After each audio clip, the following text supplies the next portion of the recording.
So you may think to yourself, I put together a resume for high school or for my last job. Well, the world of resumes is ever changing. So the first part of the do's is reverse chronological order. So the most recent position, education, or certification should be first. Next, have 2 to 3 people proofread your resume for spelling and typos. Then allow yourself ample time to revise your resume as needed for the job that you are applying for. Update your resume frequently. Even if you aren't looking for a job right now, I try to update mine annually so you just don't forget things. The next part is be patient. You may have to revise your resume several times. Don't get discouraged, as it takes a lot of practice that most of us don't do because we are in a position of being content, or we've settled with our current job and we aren't actively looking.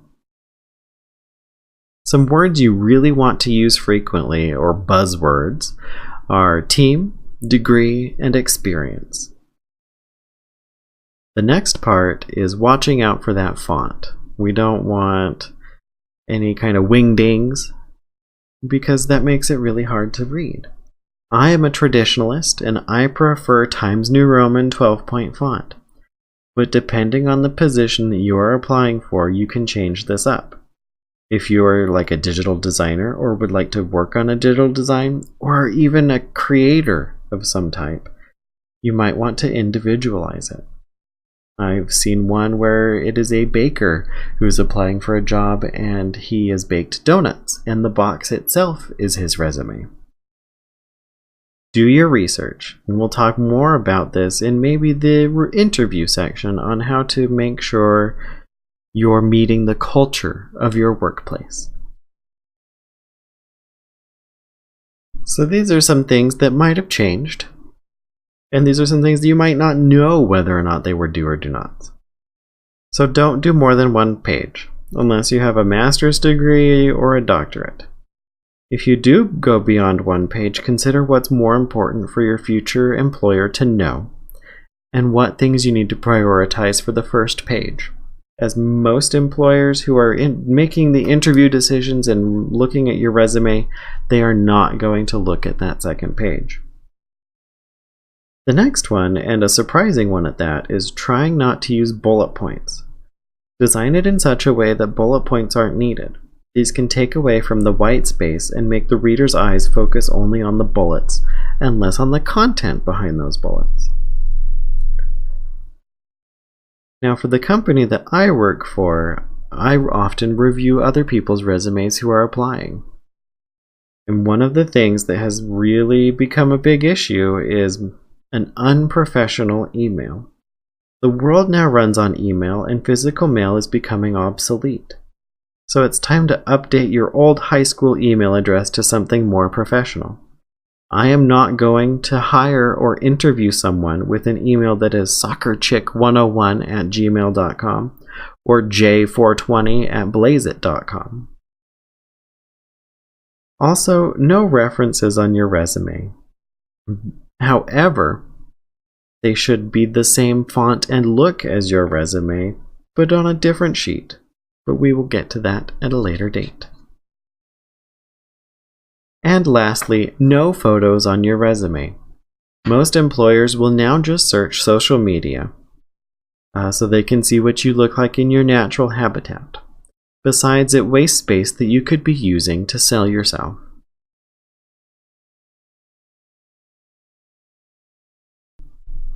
First, let's discuss some common sections of a resume. You have things like contact information. It is now considered archaic to put your physical address. However, a phone number and email address will now suffice. Again, be sure to have a professional answering machine message, and if you share a phone with someone, let them know of your job search. Also, having a ringback tone is yet another thing that I have had happen to me, and it's a pet peeve. I don't want to listen to booty, booty, booty, booty shaking everywhere when I call you for a professional interview. One of the first common sections of a resume is education. This should contain all of your degrees in reverse chronological order with institution and graduation date. You should include your major, minor, and your GPA if you got a 3.0 or above. In this section, it might also contain things like academic honors, scholarships, and awards, possible licensures, and certifications.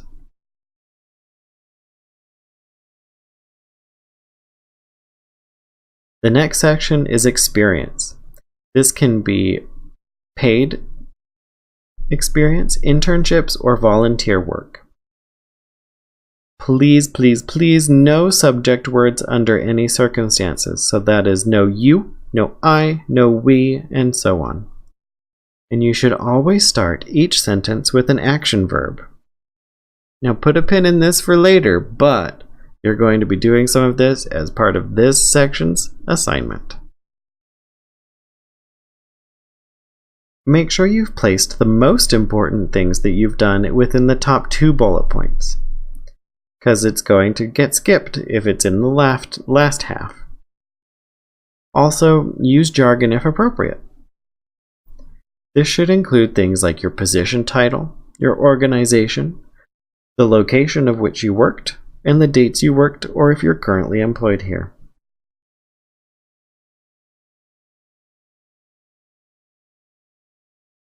There are some optional sections that we will also talk about, and I'll briefly go over. So the first one is skills and activities and so on. This is where you connect your skills to the job description that you are applying for and highlighting your strongest attributes. This may also fall into the category of activities, memberships, or other things. This is where you may put organizations to which you belong. Toastmasters is a great example. School clubs, academic honors, memberships in professional associations. Also continue to include dates and any positions that you may have held. One section that I haven't touched on that is not made into a slide is objective.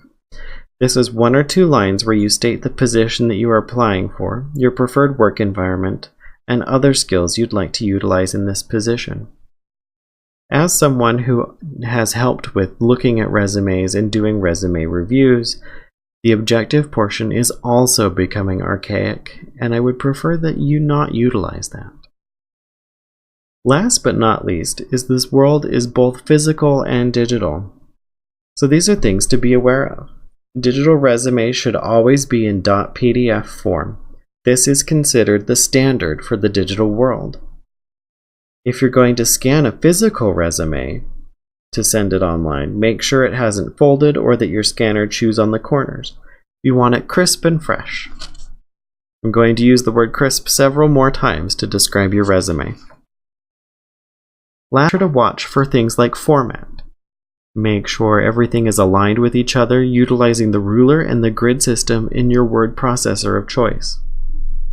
Your potential employer will be able to see it, especially if something is not aligned correctly. Then physical resumes. Physical resumes should always be printed on linen paper that has a high rag content. Your cover letter and references list should also be on this type of paper. You'll need to head to your local office supply store or local online Amazon to find this. It's expensive, but a box of this is going to last a very long time. You'll want to make sure it's white, off-white, or a super light gray. Make sure that it is laser printed. Otherwise, the ink may run and can ruin your resume, much like the script for this course that I spilled Diet Coke on earlier, and I had to reprint it entirely. It also looks more crisp to the future employer's eyes. So that wraps up. Alright, show by the raise of hands who here has done a lot of interviews. I'm going to find that even my hand is not up. So it's not something that we get a whole lot of practice. And it's okay if you do have a lot of practice. This is just a skill that a majority of us haven't bothered to develop or even keep polished. So this is the step that begins right after you get the call from your future employer saying that they would like to interview you. Now, just a quick review, going back to some things that stick in my craw personally. No ringback tone, professional sounding voicemail, and professional looking email. First, you begin by doing your homework. That's right. We have homework for you to complete even before you start the job, and you thought you might have been done with your educational experiences. So, we begin by looking at their company's website or other company-related materials. And this will help clue you into company culture. When I completed my interview, I knew who all of the employees were, what their various specialties were, how long the company had been in business, what types of insurance we were able to take. And I was able to kind of guide this along my own lines of, is this gonna even be a good fit for me? One of the pros that I had was that I knew who the interviewer was going to be. And so I was able to look into her, see what she was like, and if I even wanted her to be my supervisor. And so it's all coming together at this point. So the next step, or one of the steps in your homework, is to go do a dry run. Physically drive to the place you're interviewing at. So if you're doing like a phone interview, this is probably not the case, but in-person interviews. So drive to the location. Maybe you get there the night before if it's far away from where you are and you know that you have to travel 4+ hours to get to your interview. If I hadn't done the dry run for my interview the morning of, I would have been at the wrong building and would not have known that they moved. So that's why I'm putting that in here, so you don't have to make the same mistake that I ended up making.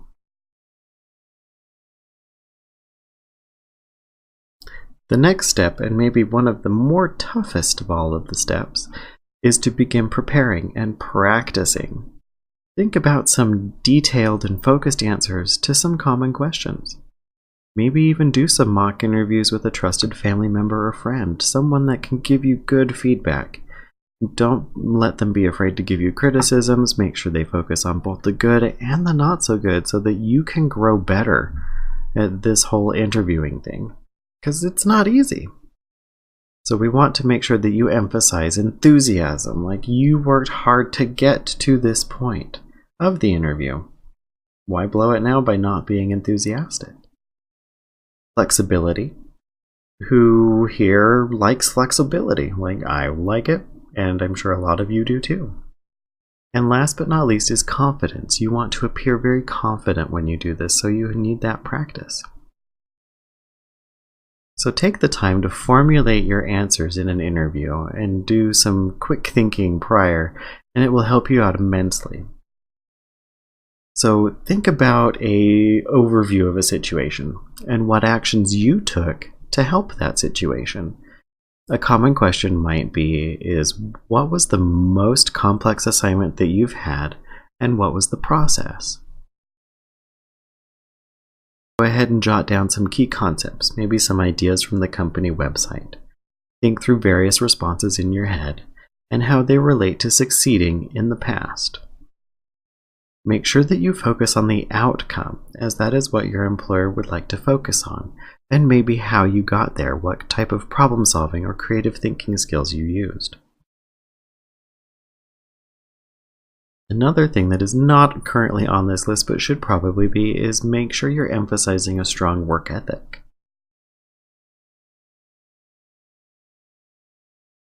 Appearance. So the last and no interview section would be complete without talking a little bit about appearance. So the last part of setting yourself up for interview success with your future employer is your appearance. There are some different things that each gender needs to be on the lookout for. Ladies, you might want to consider wearing a pantsuit or a dress. Think about the shoes and where your interview is taking place. If you are interviewing to be a stable master, are high heels even appropriate for such a position? You also want to think about things like jewelry and cosmetics. Gentlemen, a suit, a tie, some nice shoes, socks, and remember to put some extra thought into your hair and your beard today. If you're not using a beard oil or a beard balm, I highly recommend it. Changes lives. Some additional things that both genders should probably think about are things like cologne or perfume. And that should be worn very sparingly, unless maybe you're going in for a cologne or perfume chemistry job. I don't know how many times I've had to say no to a candidate because they elicited such strong responses from me due to their smell. Another thing to consider is piercings. And this will fall into the same category as tattoo. They are becoming less taboo by the minute. But that does not mean that interviews are exempt at this point, unless, of course, it's at a shop where these kinds of things are hip and jiggy with it. So maybe we can find a place to leave those. And as mentioned, tattoos. Even in today's societies, where tattoos are less taboo, it may still be considered unprofessional to have them showing during an interview. Think about things like long sleeves, tattoo hiding makeup, and some of these things may not even matter in the future, and then I'll have to update this course.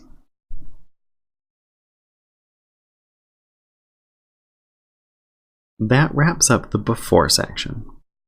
Now, during the interview, probably maybe middlemost anxiety-provoking. So during the interview, you're going to be anxious. So that's why we're going to cover it now, because knowledge is power. This is where you have an hour to show your future employer that you are the right candidate for the job. So the first thing to do is check those actions. We want you to act professionally. So this is things like even dress choices, firm handshakes, if culturally appropriate. And be confident that you are the right candidate. I totally blew this part and made the mistake of saying several times during my interview, "If you'll have me." Now I was a new counselor, no experience, and I was so scared that she might just turn around and say, "No, leave my office." And that's not where I wanted to be. You'll also want to make sure that your posture is relaxed, but not slouchy. And the most important part here, and I'm covering it in actions and will probably cover it again, is don't talk about your past employers, especially with negativity. Now, I do love a good gossip session about past employers, and to hear all of their dirty laundry.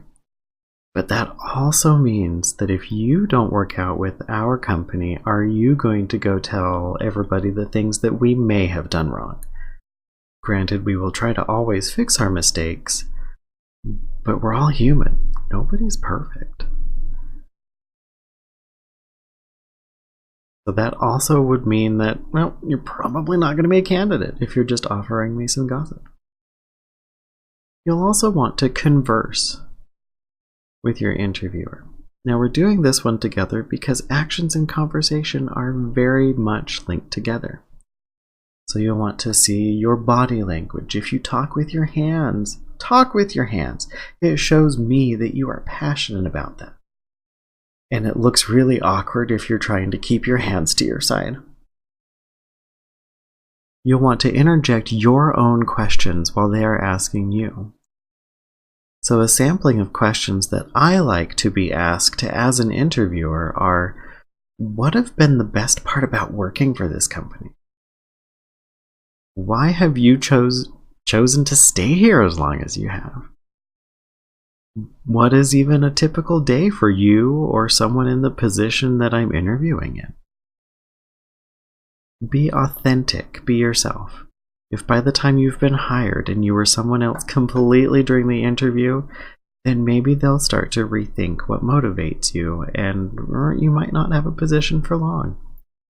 Also, make sure to have a positive attitude and express excitement about the potential for working for the company, even if the company is just a stepping stone for something greater.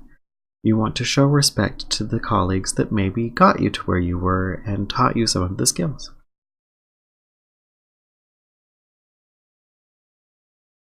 And of course, no section would be complete without having left off an entire thing.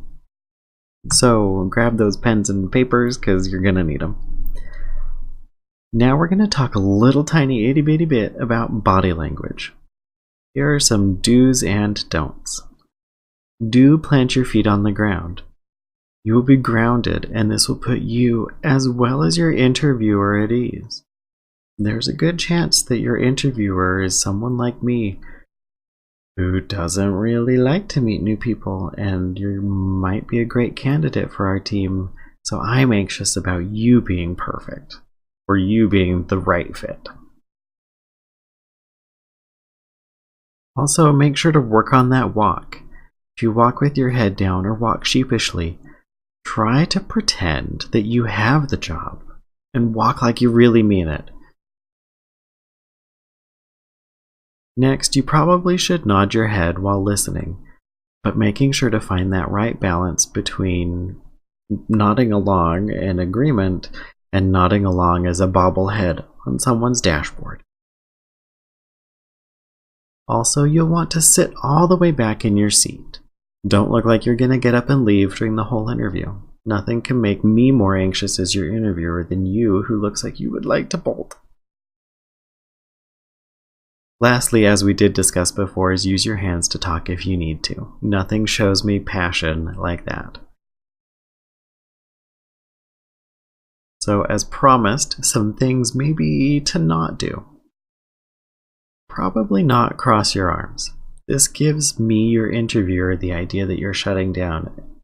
And if you do it just right, it can look like a bull whooping when you cross your arms. So that could mean that this is all bullshit. You should also look at refraining from chewing gum, as this will distract your interviewer. If I am more fascinated by how you chew with your mouth open, then I am not making sure that you are a perfect candidate for our job. Also, another thing, and I hate to even mention it, but maybe don't smoke right before the interview. However, that is the most opportune time to do it because you're anxious. So try to think about and maybe plan your day or wardrobe around that. This also is in relation to scents like cologne and even such things as diffuser oils. They will also throw all of us off.